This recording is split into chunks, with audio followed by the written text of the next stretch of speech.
should let the state work. And then you put on your do. You put on your do.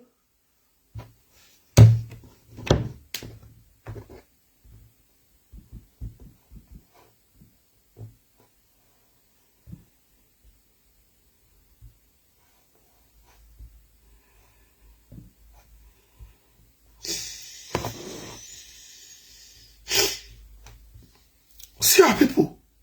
Who you know from Benin will get money? Who you know? The ones who get from before they got broke.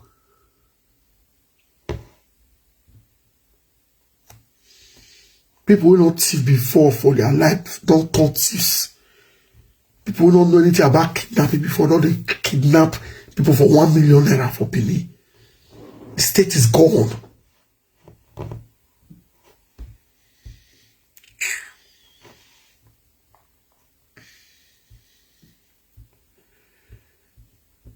Even for here, I'll carry for how far? Obaseki they come or the minima. Or the minima. Even for here, slave mentality, slave.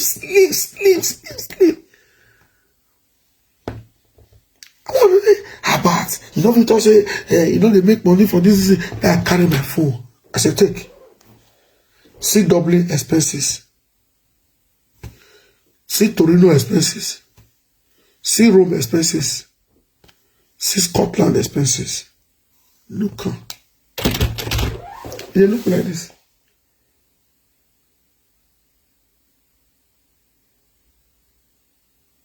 I said the problem I am facing now is how I want to tell Basek to say the people when they come from Manchester, many past people will come for Scotland. I want to explain that.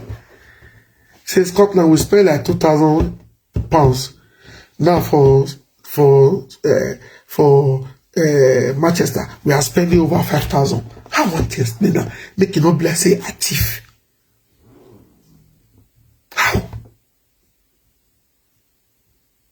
How? Make the man not come look like say about your fear. I want to explain that I'm struggling. I call DJ for Manchester. I beg. I beg, don't for me 200 now. Don't for me 250 now. I beg, don't for me 150 now. Don't for me now. Cultural. I will negotiate cultural. I beg, me. You want $1. Hello. About it, what on? Hit your boss, okay. What are you going to mind? I want to go to boss, tell boss, say, I pay cultural troop £1,000 or 1,500. I want to explain that. How?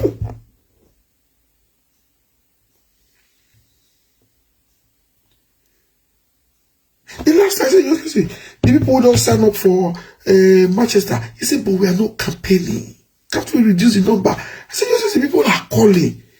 I don't know how we are going to reduce the number. Because the man don't even want something too big. He just want to meet few of his supporters. I said, they are not few.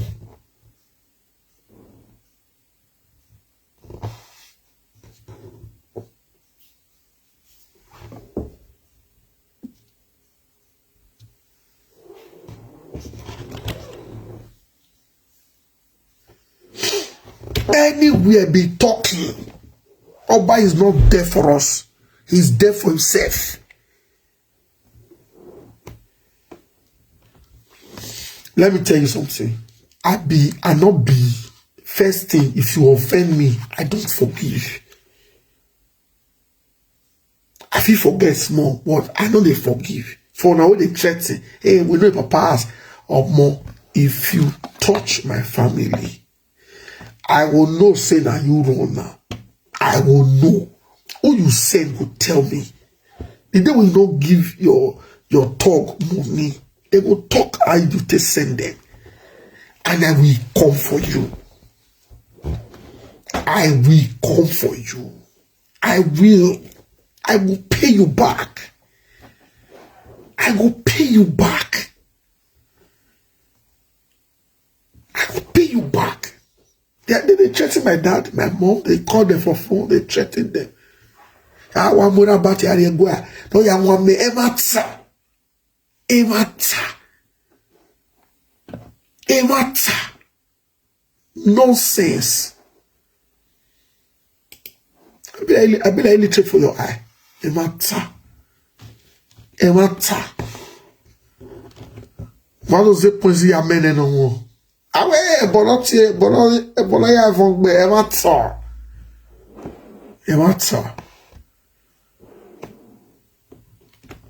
Somebody no.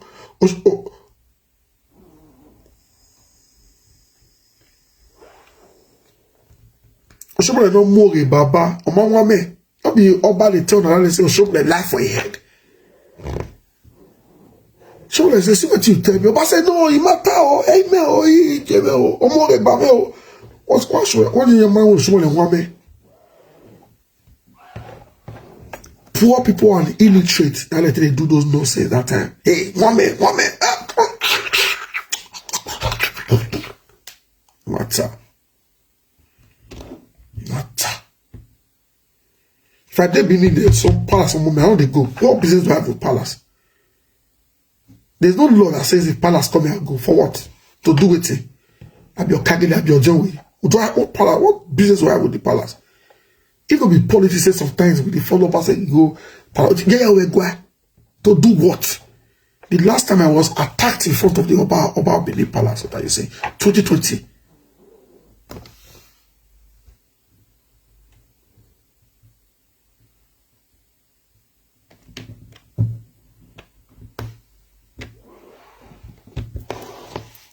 Smith, now you dey talk like that. Politics, you don't understand. Now you dey look like that.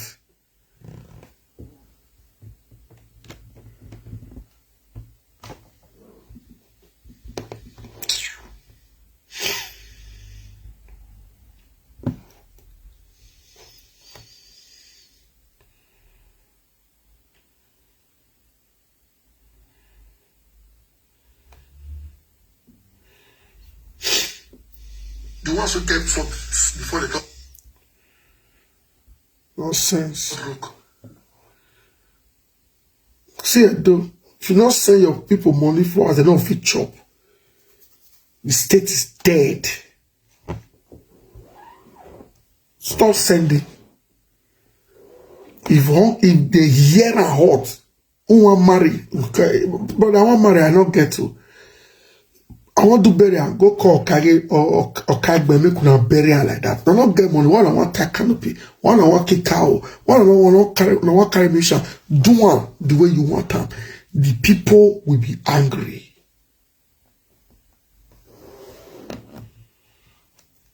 This was what if Obaseki decamp to PC? This is Obaseki be like slaves like your papa. So Obaseki be like slave like your papa. If Obaseki wanted to do APC, asking for not the candidate. All this what the Mokowa do. So for go meet Tinubu, you say you want to give a do to your people. I'm sorry, oh, carry a do. Abi? Carry a do. If the man wanted to do this, conventional nonsense politics, it was a carry a do. Quarrel for no day today. The man has been my fault. Our model don't be now. Tinubu, he fought with Tinubu, he defeated Tinubu. Tinubu will not get change that will get change results. Is that not failure? With all your army, or your police, or your INEC, all the money you brought, he failed. They don't get change, they get change results. They don't move away. Nonsense, people.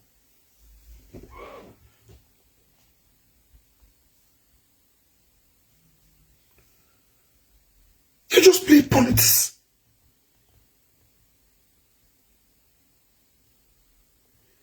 I want to go destroy our house, make it feel bad. This is not destroy the house, I not feel bad. The house still there on completed beauty. It did there. They don't the way they take destroy house still there. Who cares? If we don't go there, go burn or carry the land still there.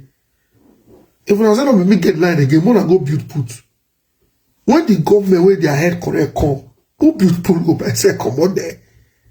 Abi, you know they worry. I'm not the way Captain started making money. Where is it today? The money now they flow from hand to hand. He will do Oboju everything today make the money. Where is it today? This is fit. They worry you. Why you did materialistic?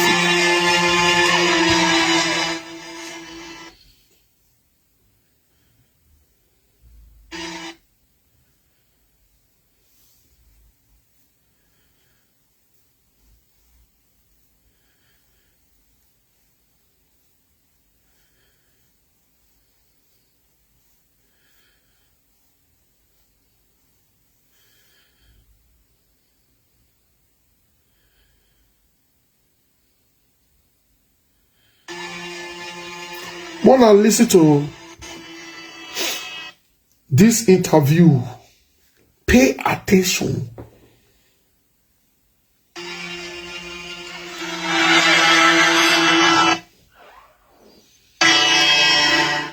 We are now being joined by Philip Iheanacho, who is Executive Director, Museum of West African Art Trust, to discuss the idea behind the establishment of a dedicated museum space for West African art, how the museum has contributed to the growth of local tourism, and of course the economic opportunities the museum has created for local artisans and businesses. Good day and welcome to the program. Thank you. All right, well, let's get straight into it. Now, I know that MOA has already garnered a lot of international recognition, as well as being named one of the 52 places to go. Can you tell us a little bit more about, being able to establish MOA on the international scene? So I think the starting point is really about Nigeria's reputation internationally. I think a lot of Nigerians are not fully aware of how great a reputation Nigeria already has in the creative space. Particularly amongst arts and culture people, there's a lot of respect for our creativity, a lot of respect for musicians, fashion designers, filmmakers, and artists. There's a world out there of people interested in experiencing arts and culture in Nigeria. And so when we announced that we were doing this museum, there was a lot of interest initially, which was bolstered by the work that we did at the Venice Arts Biennale. We did the Nigeria Pavilion, working with Nigerian artists and curator. That also got a lot of interest. And now that we are in the process of opening the first building, we started to see a lot of interest in the international press about what we're doing. That's fantastic, and it also shows in the foreign funding that reports suggest that you've received about $20 million. That's a huge investment. Just wondering if you can share your vision for how this investment will likely transform both the museum and the broader Edo State community. So I think one of the key things is that what we don't want to be is a static museum that is showcasing objects that were made centuries ago. What we want to do is to focus on supporting creatives that are alive today, contemporary creatives, creating a platform for them to both have educational experiences as well as work experiences that will enhance their career and their opportunities, and connecting them with the global arts community. So that's really at the heart of what we're about. We decided several years ago to move away from the sort of notion of a static, traditional, backwards-looking institution to something that goes beyond that is really trying to create jobs and opportunities and education for the whole sector. It's so fascinating because ultimately there's a lot of celebration for Edo's rich heritage, and you're also bringing this element of modernity into it. How are you striking the balance between those two? I think the thing that we would like to do is to celebrate the place that we are. So we are deliberately in Benin City, which is regarded by many in the arts and culture world as the Florence or the Venice of West Africa. And I think it's important that we recognize and respect where we are. If you see the first building that is being opened in later this year, you'll see that that building is being made of mud. So it's a rammed earth structure. And it's that red earth from Benin that we want people to see when they come. So we want to ensure that we are recognizing where we are, but at the same time, we want to be relevant to contemporary creatives. So as I mentioned, the idea is to showcase West African art generally, but to connect that to contemporary creatives and to make sure that people who are in the creative space, they see us as an institution for them. Fantastic. It's great what you're doing to promote cultural tourism, and we understand that, you're being called, MOA is being called a catalyst for economic growth. Fantastic. So what kind of economic opportunities do you foresee this creating for local communities beyond what you touched on earlier? So I think there's two aspects. There's obviously an aspect that is specifically aimed at arts and culture people, so local artists, local artisans. Benin has a great tradition of artisanship. Obviously, they're the bronze casters, the wood carvers. What we're hoping to be able to do is to work with them and to connect them to more markets, to attract audiences to them. But also, outside of just the traditional arts and culture space, if you are hosting events, as we intend to do, seminars, exhibitions, on a regular basis, then you're bringing a lot of people into the state. It means the cafes, the restaurants, the transportation, the hotels, the whole hospitality sector receives benefits. We've done work looking at, over the next 5 years, what would we hope to do in terms of economic opportunity, and we have calculated with our consultants that we should be able to generate directly and indirectly more than 25,000 jobs in Edo State. Incredible. That's really incredible. And The year so, directly and indirectly, more than 25,000 jobs. Cab drivers, they did at airports 4 hours. No passenger. You know why? This is only one flight they land for Edo. Under Obaseki, 5 to 6 flight they land for Edo. Cab drivers don't they go anywhere. Restaurant owners. So this is what they want to take from us. They don't want you to work. If you can work, you will know yourself. If you go to school, you will know yourself. They don't want you to go to school. very welcome development. And of course, inclusive in that is the fact that there's a great opportunity to shape the next cultural leaders. What are some of the initiatives around being an instrumental part in creating those cultural leaders who we will continue to send to the rest of the world? So I think one of the core things is creating a space for people to learn patiently. And by that I mean we already have a lot of art galleries. We already have art fairs, which are important from a commercial perspective. If you're an artist looking to sell, you need a venue to be able to sell. But if an artist seeking to grow, you need a place that will nurture you and allow you to experiment, and that is not a commercial entity. So we are a not-for-profit. We are not about earning money. We are about supporting artists in the long run. And so the campus that we're creating is supposed to be a campus to nurture creatives, give them opportunity, expose them to others in their field. So we will be hosting events, seminars on everything from curation to archaeology to fashion design, to really try and support those in the creative space. Alex, you talked about how you're supporting the economy, your role as a liaison. Now let's talk about possible collaboration that you might have going on. How are you working with global museums and cultural institutions to create partnerships that benefit both Edo State and the wider museum community? So we have partnered already with institutions such as Oxford University, One of the things that will be embedded in the first building that we're creating is a materials lab and archaeological science center.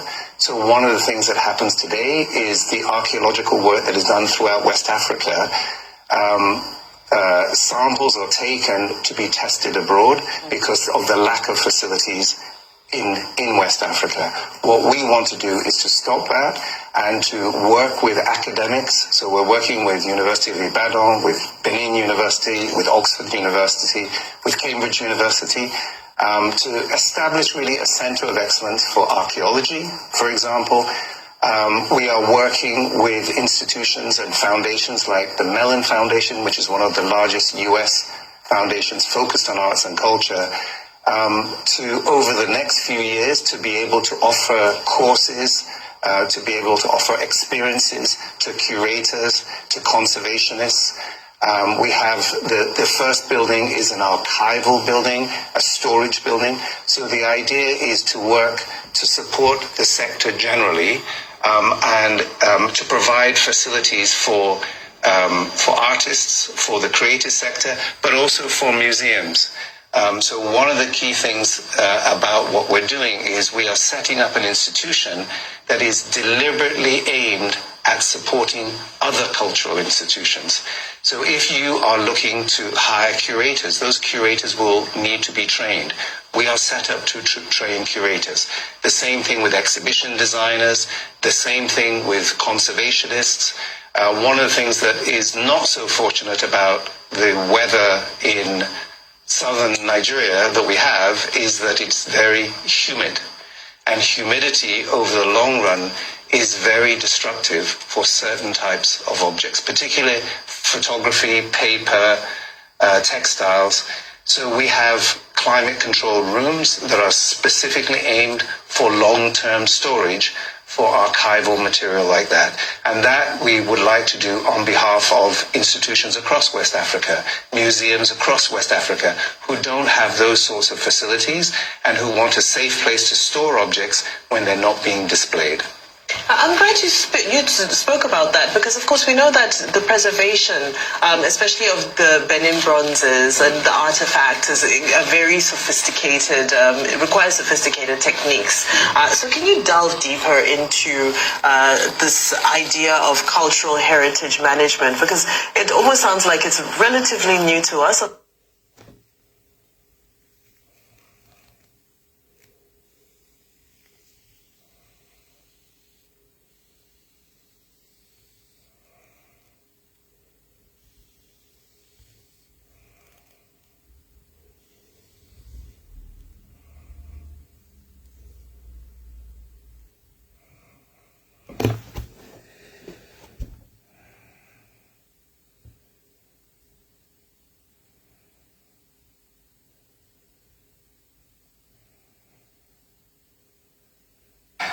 We are about... Okay.